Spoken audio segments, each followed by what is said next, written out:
안녕하세요. 플랜B 디자인 셀리입니다. 오늘은 게이미피케이션이 잘 안 되는 이유, 게이미피케이션 이렇게 하면 망한다 하는 6가지 법칙에 대해서 말씀드리려고 합니다. 혹시 게이미피케이션이 무엇인지, 게이미피케이션을 교육에 적용하면 왜 좋은지 궁금하시다면 오른쪽 상단의 영상을 먼저 보고 와주세요. 그럼 바로 시작해 보겠습니다. 첫 번째는 언제나 브루마블을 사용하는 게이미피케이션입니다. 우리나라에서 예전부터 가장 많이 판매된 보드게임은 브루마블이라고 합니다. 교육생들을 대상으로 어떤 보드게임을 해봤냐고 물어보면 가장 많이 나오는 것이 브루마블이라고 하는데요. 그래서인지 기업에서 사용하는 게이미피케이션 콘텐츠에서 가장 흔하게 보이는 형태가 브루마블의 규칙을 변형한 게임입니다. 브루마블은 많은 이들에게 익숙하지만 문제는 너무 익숙하다는 점인데요. 그러다 보니 브루마블의 규칙을 변형해서 적용한 교육 콘텐츠는 학습자들의 관심 그리고 게임의 재미를 오래 유지하기 어렵습니다. 이미 기존에 많이 해봤던 게임 방식이기 때문에 학습자들이 쉽게 흥미를 잃게 됩니다. 특히 게이미피케이션 콘텐츠에 대한 경험이 많은 학습자의 경우 브루마블을 변형해서 사용하는 교육을 별로 좋아하지 않습니다. 그럼에도 불구하고 가장 흔한 보드게임 도구이기 때문에 브루마블 규칙에 교육의 주제를 억지로 끼워 넣어서 만든 콘텐츠가 굉장히 많습니다. 그만큼 접근이 편하기 때문이죠. 브루마블 형태의 게임에도 이점은 있습니다. 랜덤으로 미션, 문제를 제시하거나 무언가를 모으게 하는 데는 적합합니다. 하지만 브루마블의 규칙만으로는 다양한 교육 주제를 담아내기가 어렵습니다. 브루마블의 규칙을 테이블 위에서 하는 것이 아니라 공간을 이동하며 하는 경우도 있는데요. 한 회사의 사례를 살펴볼까요? A 회사는 연수원 공간을 브루마블 칸처럼 나누고 구성원들이 여러 공간을 옮겨 다니면서 퀴즈를 풀고 핵심 가치 키워드를 수집하는 게임을 만들었습니다. A 회사가 진행한 핵심 가치 교육은 과연 효과적일까요? 게임이 끝난 후 학습자들에겐 어떤 변화가 있었을까요? 예를 들어 교통신호 준수에 대한 5가지 인식의 변화를 살펴보도록 하겠습니다. 첫 번째는 부정하고 인식하지 못하는 단계인데요. 교통신호 준수를 왜 해야 하지? 라는 생각을 하는 단계입니다. 두 번째는 거기서 조금 넘어와서 인식을 하는 단계입니다. 교통신호를 준수하는 것이 필요한 일이구나 라는 생각을 하는 단계입니다. 세 번째는 결정하는 단계입니다. 교통신호에 A와 B 그리고 C를 이제는 준수해야겠다 라고 결정한 상태입니다.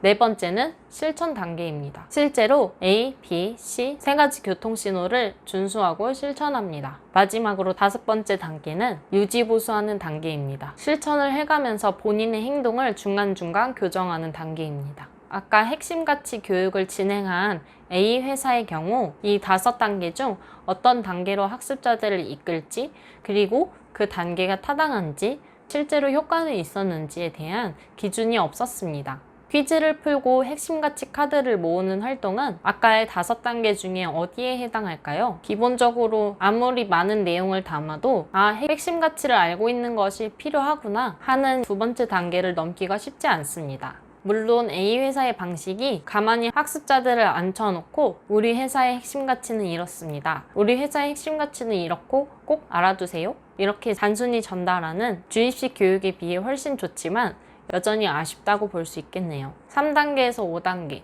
직접 결정하고 실천하고 행동을 돌아보는 단계가 없기 때문입니다. 여러분이 게이미피케이션 콘텐츠를 마주했을 때 브루마블 형태의 게임이라면 일단은 경계하시기 바랍니다. 그 콘텐츠가 꼭 나쁜 것은 아니지만 그렇게 좋지 않을 확률이 꽤 높기 때문입니다. 이렇게 하면 망하는 게이미피케이션 2번째는 바로 굉장히 복잡한 규칙과 설명입니다. 게이미피케이션 콘텐츠는 보통 설명, 준비, 플레이, 디브리핑 이렇게 4가지 단계로 진행이 됩니다. 설명은 게이미피케이션 콘텐츠의 목적, 주의사항, 규칙을 학습자에게 설명하는 단계입니다. 준비는 교육장에 자리를 배치하고 교구를 세팅하는 단계이고요. 플레이잉은 학습자들이 콘텐츠를 경험하는 단계입니다. 그리고 마지막으로 디브리핑은 플레이한 경험을 성찰하는 단계입니다. 만약에 1시간 정도 게이미피케이션 콘텐츠를 진행할 시간이 주어졌다고 가정해볼까요? 아마도 실제로 진행되는데 사용되는 시간은 50분 정도일 것입니다. 그렇다면 앞서 말한 4가지 단계를 어떻게 분배를 하면 좋을까요? 설명 5분, 준비 5분, 플레잉 20분, 디브리핑 15분, 나머지 기타 소요되는 시간 5분. 이 정도가 가장 적정할 것 같습니다. 이런 구조였을 때 가장 어려운 부분은 아무래도 설명을 할 수 있는 시간 5분이겠죠? 그렇다면 어떻게 해야 될까요? 규칙이 최대한 쉽고 필요한 도구도 적어야지 설명을 하기 쉬워집니다. 규칙이 쉬우면 학습자들에게 깊이 있는 경험을 주기 어렵다고 걱정할 수도 있는데요. 잘 만들어진 콘텐츠일수록 이해하기도 쉽고 단순한 규칙을 가지고 학습자들로부터 깊은 경험과 성찰을 만들어냅니다. 규칙 설명에 3-40분이나 걸리는 게임은 꼭 피하셔야 합니다. 한번 생각해 보세요. 내가 게이미피케이션 콘텐츠를 체험하러 갔는데 게임에 필요한 도구나 규칙을 이해하기 위해 30분 동안 이야기를 듣고 있으면 굉장히 답답하기도 하고 시작하기 전부터 좀 지치게 될 겁니다. 거기다가 학습자들이 많을 경우 잠깐이라도 교수자의 이야기를 놓치거나 이해하지 못하는 부분이 생기면 주변 동료들도 그걸 일일이 설명해줘야 하고 놓치는 학습자들에게 교수자도 추가 설명을 하다 보면 시간은 점점 길어지기만 할 것입니다. 그래서 굉장히 쉽고 간결한 규칙과 게임 도구가 필요합니다. 게이미피케이션 이렇게 하면 망한다. 세 번째는 게이미피케이션 콘텐츠에 대한 보상이 물질적일 때입니다. 교육의 성과를 인사평가나 고과에 연결하기는 현실적으로 어려운 면이 많이 있습니다. 그러다 보니 대부분 교육 담당자나 강사들은 교육에 대한 보상으로 물질적인 것을 주려고 합니다. 예를 들면 커피 쿠폰이나 간식 쿠폰, 백화점 상품권, 소형 가전제품들을 사용하는 경우가 많습니다. 그런데 이런 경우 학습자들은 자신이 받은 물리적인 보상이 얼마 정도의 가치가 되는지 머릿속에 쉽게 떠올리고 계산해보게 됩니다. 그리고 자신이 학습에 투자한 노력과 성과를 그 상품의 물리적인 가치와 비교해보게 됩니다. 그리고는 이런 생각을 하게 되죠. 내가 그 오랜 시간을 투자해서 공부를 했는데 회사에서는 겨우 커피 쿠폰 3장만 주네. 보상을 물건으로 주는 것이 꼭 나쁘다는 것은 아닙니다. 다만 보상을 물건으로 주었을 때는 많은 고민이 필요합니다. 의미 있는 보상과 관련해서는 블리자드의 재미있는 근속 기념식을 예로 들 수 있겠는데요. 블리자드는 5년, 10년, 15년 등 직원들이 근속했을 경우에 근속을 축하하는 자리를 만들고 기념품을 줍니다. 5년차 직원에게는 검, 10년차 직원에게는 방패, 15년차 직원에게는 반지, 20년차 직원에게는 투구를 수여합니다. 저도 블리자드의 홈페이지에서 이런 근속 기념식을 하고 특별한 선물을 준다는 것을 보고 굉장히 탐이 나더라고요. 물론 블리자드의 직원이 아니더라도 외부 업체에 의뢰해서 이러한 것들을 제작해달라고 할 수는 있겠죠. 즉 블리자드 직원들이 받는 검, 방패, 반지 등은 따지고 보면 돈으로 환산은 할 수 있습니다. 하지만 그런 특별한 의미가 있는 선물들을 돈으로 환산할 수 있을까요? 회사의 가치와 철학이 담긴 유니크한 보상품들을 받으면서 굉장히 큰 만족감과 행복을 얻을 것 같습니다. 정말 잘 설계된 보상의 예라고 할 수 있습니다. 이렇게 하면 망하는 게이미피케이션 네 번째는 게임에 대한 흥미보다 보상에 더 집중해서 보상이 없는 경우에는 하지 않으려는 경우를 예를 들 수 있습니다. 이와 관련해서 한 이야기가 있는데요. 한 가게 앞에서 아이들이 와서 흙장난을 하고 놀고 있습니다. 가게 앞은 아이들이 시끄럽게 해놓고 흙을 많이 튀어서 가게 입구가 많이 더러워졌는데요. 그러자 가게 주인이 나와서 아이들에게 혼을 내면서 가게 앞에서 놀지 말고 다른 데로 가라고 얘기를 합니다. 하지만 아이들은 말을 듣지 않고 며칠째 그 가게 앞에 와서 흙장난을 합니다. 그러자 주인이 며칠 뒤 사탕을 들고 나가서 가게 앞에 아이들에게 나눠줍니다. 왜 나눠줬을까요? 사탕 줄 테니 더 이상 여기서 놀지 말라고 얘기를 하는 걸까요? 정말 이상하게도 가게 주인은 매일매일 흙장난을 하러 오는 아이들에게 사탕을 줬습니다. 아이들은 굉장히 좋을 수밖에 없겠죠? 장난치는데 이제 더 이상 뭐라고 하지도 않고 사탕도 주니까요. 그렇게 가게 주인은 일주일 정도 아이들에게 사탕을 줍니다. 그리고 일주일이 지난 시점에서 더 이상 사탕을 주지 않습니다. 그러자 아이들은 가게 안으로 들어가서 주인에게 왜 사탕을 주지 않냐고 사탕을 달라고 이야기를 합니다. 그러자 가게 주인은 앞으로는 더 이상 사탕을 주지 않겠다고 단호하게 얘기합니다. 그랬더니 아이들은 더 이상 그 가게 앞으로 놀러 오지 않았습니다. 왜냐면 사탕을 주지 않으니 이제는 갈 이유가 없다고 생각하는 것이죠. 굉장히 재밌는 이야기죠. 이 이야기는 사람이 가진 내재적 동기인 흥미와 재미가 외재적 동기인 물질적인 보상에 망가진 상황을 잘 보여주고 있습니다. 이와 같은 현상을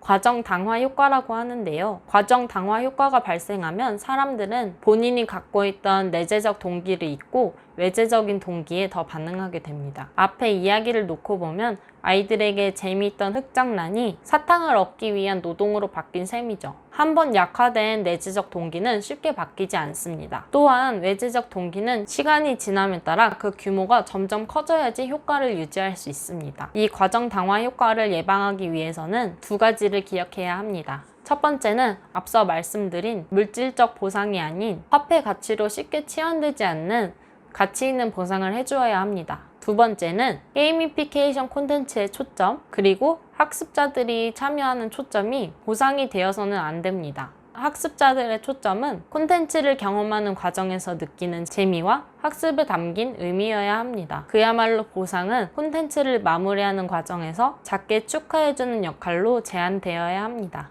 게이미피케이션 이렇게 하면 망한다. 다섯 번째는 플레이만 시작하면 먹통이 되는 스마트폰입니다. 게이미피케이션에서 다양한 소프트웨어와 앱을 사용하면 여러 가지 장점이 있습니다. 직접 소프트웨어를 개발하는 경우에는 비용이 조금 들지만 운영 과정에서 비용의 변동비를 낮출 수 있습니다. 게이미피케이션을 진행할 때 필요한 보조 강사나 다양한 물리적 도구의 역할을 소프트웨어가 대신 해주기 때문입니다. 또 교육 과정에서 일어나는 학습자들의 선택, 다양한 상호작용에 대한 데이터를 취합하고 분석할 수 있습니다. 이런 자료를 교육과정 중에 디브리핑에 활용하거나 다른 교육과정 개발에 활용하게 됩니다. 그리고 마지막으로 물리적 도구를 활용해서는 하기 힘든 더 다양한 규칙을 소프트웨어를 통해서 실현시킬 수 있습니다. 예를 들면 넓은 연수원에서 수많은 학습자들이 이동하면서 참여하는 게임을 운영할 경우 소프트웨어를 활용하면 개별 학습자의 위치, 성취도를 고려하여 개인화된 학습 미션을 실시간으로 부여해 줄 수 있습니다. 하지만 이 스마트폰을 활용한 게임의 가장 큰 문제는 바로 이 소프트웨어나 앱이 정상적으로 작동하지 않을 때인데요. 그럴 때는 교육과정 전체가 마비가 될 수 있습니다. 만약에 300명 정도가 참여하는 게임에서 4명이나 5명 정도의 스마트폰에 앱이 설치되지 않거나 실행이 되지 않는다고 해도 진행이 굉장히 어려워집니다. 아예 별도의 태블릿 PC를 준비해 놓지 않는 이상 언제든 이런 문제는 발생할 수 있겠죠. 또한 게이미피케이션을 진행하는 도중에 기능에 문제가 생기거나 시스템 오류로 인해서 중요한 부분이 작동하지 않을 경우도 정말 대처하기 어려운 문제죠. 만약 소프트웨어나 앱을 활용해서 교육을 진행한다면 기능에 문제가 있을 때 어떻게 대처할 것인가 꼭 플랜 B를 세우셔야 합니다. 게이미피케이션 이렇게 하면 망한다. 마지막 6번째는 셀프 디브리핑인데요. 교육용 게이미피케이션 콘텐츠는 일반 게임 그리고 보드게임과 명확히 다른 목적을 가지고 있습니다. 일반 게임 그리고 보드게임은 목적이 휴식과 재미이지만 교육용 게이미피케이션 콘텐츠의 주요 목적은 학습 성과의 달성입니다. 따라서 게이미피케이션 콘텐츠가 끝나고 나면 학습자들이 교육 목적을 정확하게 인식하고 교육 내용을 깊게 성찰할 수 있도록 디브리핑하는 절차를 체계적으로 구성해서 진행해야 합니다. 예를 들어 교육 목적상 학습자들이 플레이한 결과가 실패, 분열, 분노 같은 부정적인 상황에서 게임을 마무리하도록 설계된 콘텐츠가 있습니다. 이럴 경우에는 플레잉을 하고 나서 학습자가 경험한 부정적인 상황이 왜 발생했는지 그리고 그 결과에 어떤 의미가 담겨 있고 그 부정적인 결과를 예방하기 위해 조직과 개인에게 어떤 변화가 필요한가를 성찰하는 기회를 줘야 합니다. 그 과정에서 성찰을 하는데 도움이 되는 이론과 사례를 같이 준비하면 더 좋겠죠? 만약에 이런 단계가 없이 마무리된다면 학습자들은 부정적인 상황으로 마무리된 게임을 플레이하고 나서 굉장히 기분이 찝찝하고 화가 날 것입니다. 그리고는 이런 상황이 생겼을 때 어떻게 문제를 해결해야 하는지에 대해서는 깊게 고민하지 않습니다. 모든 게이미피케이션 콘텐츠에서 디브리핑이 필요하지 않을 수 있지만 대부분의 콘텐츠에서는 디브리핑이 매우 중요한 역할을 합니다. 기존의 주입식 강의는 이쪽에 있는 그림의 하단에 있는 왼쪽 또는 오른쪽인 상태입니다. 게이미피케이션을 지향하는 우리의 지향점은 그림의 오른쪽 상단이 되겠네요. 자칫해서 왼쪽 상단에 재미는 있지만 배운 게 없는 그런 교육이 되지 않도록 주의해야 합니다. 오늘 교육 참 재밌었습니다 하는 말에 취해서 성과를 놓치면 안 되겠죠? 네, 오늘은 게이미피케이션, 이렇게 하면 망한다 하는 6가지 법칙을 소개해 드렸는데요. 오늘 말씀드린 법칙 외에 게이미피케이션에 대한 많은 이야기들은 가르치지 말고 플레이하라에서 더 많이 확인하실 수 있습니다.